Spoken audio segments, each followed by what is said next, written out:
Chers frères et sœurs en Jésus-Christ, je vous salue tous dans le Seigneur.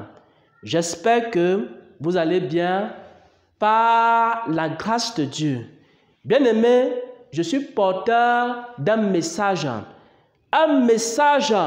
important, un message très important pour le peuple de Dieu, très important pour les enfants de Dieu, très important pour les serviteurs et les servantes du Seigneur.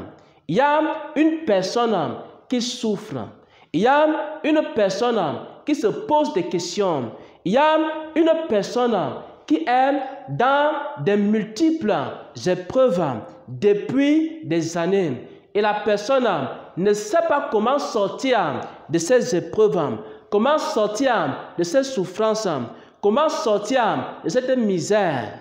Il y a quelqu'un qui entendait la voix de Dieu et maintenant la personne n'entend plus la voix de Dieu et elle se pose la question de savoir comment faire pour entendre à nouveau la voix de Dieu. Il y a quelqu'un qui est malade, qui est constamment malade et la personne ne sait pas comment faire pour sortir de cette maladie à répétition. C'est comme si elle se trouvait dans la prison des maladies. Elle s'en va de maladie à maladie, d'humiliation à humiliation. Il y a une autre personne qui est esclave du péché. Elle a fait des efforts. Elle a cherché à vaincre le péché en prenant des temps de jeûne, en prenant des temps de prière. Mais elle n'a pas eu la solution à son problème. Elle continue à vivre une vie de péché, une vie d'abomination, malgré ses efforts. Alors, laisse-moi te donner ce message. Alors, laisse-moi partager avec toi cette révélation qui s'intitule le mystère ou alors le ministère de la réconciliation.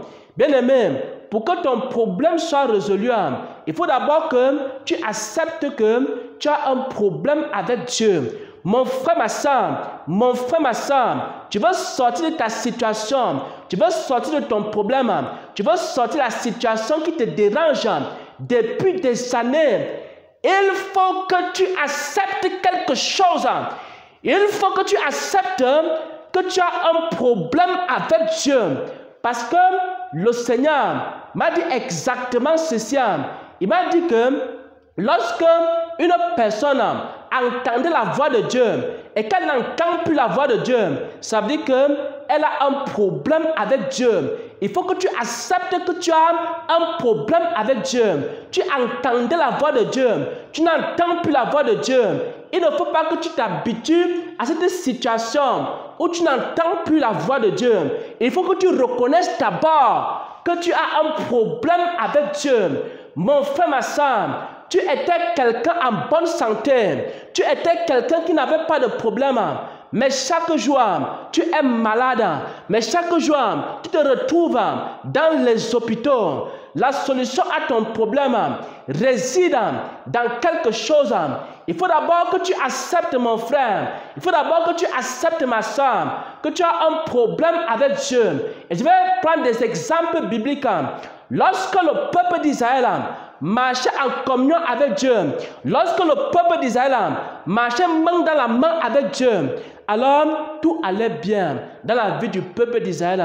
Israël avait de quoi manger. Israël avait de quoi se vêtir. Israël n'était point malade.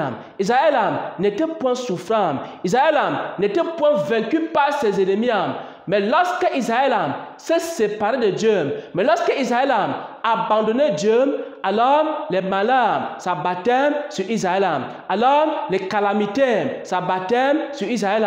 Mon frère, ma soeur, il faut que tu comprennes que les malheurs qui s'abattent sur toi, les calamités qui s'abattent sur toi, les problèmes à répétition que tu as dans ta vie, te voilà maintenant livré au péché. Te voilà maintenant livré à la maladie. Te voilà maintenant livré à tes ennemis. Te voilà maintenant allant d'humiliation en humiliation. Alors qu'avant, cela n'était pas ainsi. Il faut que tu reconnaisses, mon frère, comme Israël. Israël avait un problème avec Dieu. Et chaque fois que la vie d'Israël n'avançaient plus, ne marchaient plus. Chaque fois qu'ils allaient en captivité, c'est parce qu'ils avaient un problème avec Dieu.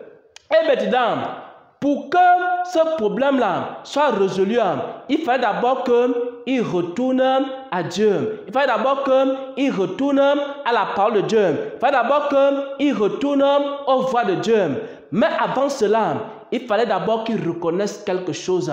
Ils devaient d'abord reconnaître qu'ils avaient un problème avec Dieu. Il faut que dès aujourd'hui, toi qui vis une situation de stérilité, tu n'arrives pas à enfanter. Il faut d'abord reconnaître que tu as un problème avec Dieu. Toi qui vis une situation de sécheresse spirituelle, il faut que tu reconnaisses que tu as un problème avec Dieu. Le Seigneur se manifestait tellement dans ta vie.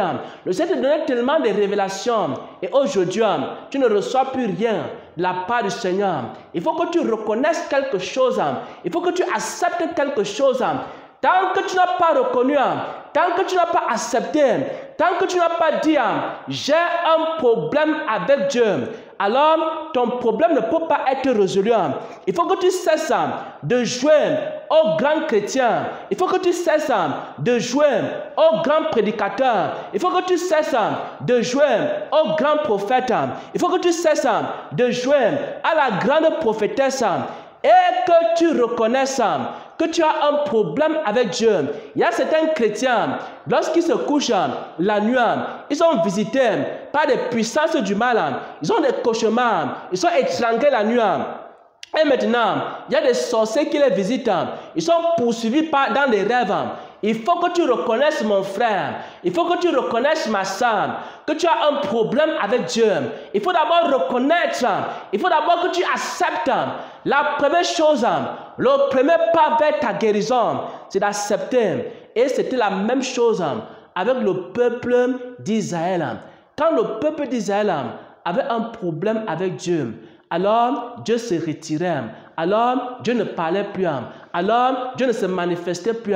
Alors c'était la sécheresse. Alors c'était les calamités. Alors c'était la souffrance. Alors c'était les maladies. Si tu as les symptômes de cette maladie-là, souffrance, calamité, catastrophe, cauchemar, faux songe et tristesse dans ton cœur et que rien n'avance dans ta vie, il faut que tu reconnaisses que tu as un problème avec Dieu. Première chose.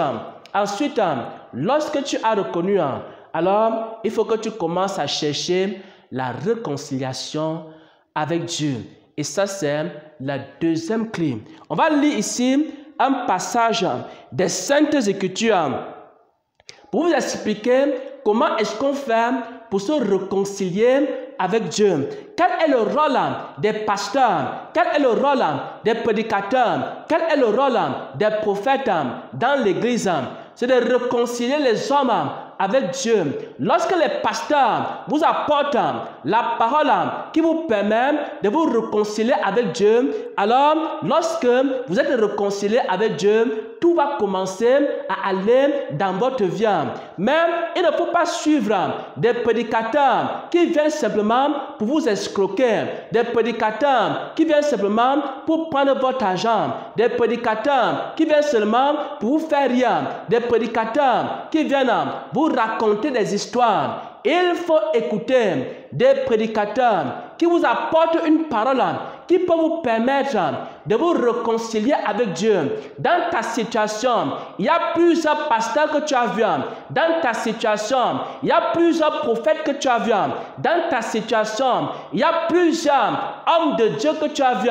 Mais maintenant, il faut écouter attentivement la révélation. L'homme de Dieu chez qui tu dois aller, c'est celui qui va t'aider à te réconcilier avec Dieu.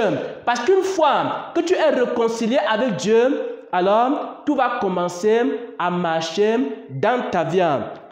Et voici 2 Corinthiens 5 à partir du verset 17 jusqu'au verset 18. Il est écrit: si quelqu'un est en Christ, il est une nouvelle créature. Les choses anciennes sont passées et voici, toutes choses sont devenues nouvelles. Et tout cela vient de Dieu. Et tout cela vient de Dieu, qui nous a réconciliés par Christ et qui nous a donné le ministère de la réconciliation. Le rôle d'un pasteur, c'est de réconcilier les hommes avec Dieu. Le rôle d'un prophète, c'est de réconcilier les hommes avec Dieu.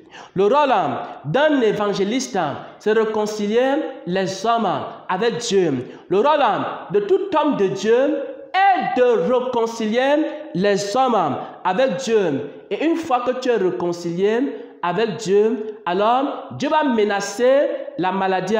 Une fois que tu es réconcilié avec Dieu, Dieu va menacer les cauchemars. Une fois que tu es réconcilié avec Dieu, Dieu va menacer les oppressions sataniques qui t'accablaient et qui t'oppressaient. Une fois que tu es réconcilié avec Dieu, Dieu va commencer à chasser les ténèbres qui avaient envahi ta vie. Une fois que tu es réconcilié avec Dieu, Dieu va chasser la stérilité dans ta vie. Une fois que tu es réconcilié avec Dieu, Dieu va chasser le cancer qui est dans ta vie. Une fois que tu es réconcilié avec Dieu, Dieu va faire quoi? Dieu va te délivrer. Dieu va te délivrer. Dieu va te délivrer. C'est pourquoi, mon frère, c'est pourquoi, ma soeur, tu as besoin de chercher un prédicateur. Tu as besoin de chercher un homme de Dieu. Tu as besoin de chercher un prophète. Tu es allé d'église en église. Tu es allé de ministère en ministère. Mais ton problème persiste parce que tu n'as jamais rencontré l'homme qui t'a réconcilié avec Dieu. C'est l'homme qui t'a réconcilié avec Dieu qui pourra t'apporter la délivrance, qui pourra t'apporter la restauration. Et maintenant, mon frère, il faut d'abord que tu reconnaisses que tu t'es séparé de Dieu, que tu reconnaisses que tu t'es éloigné de Dieu, que tu reconnaisses que ta vie n'est plus avec Dieu comme elle était avant, que tu reconnaisses que tu honores Dieu des lèvres, mais que ton corps est éloigné de lui.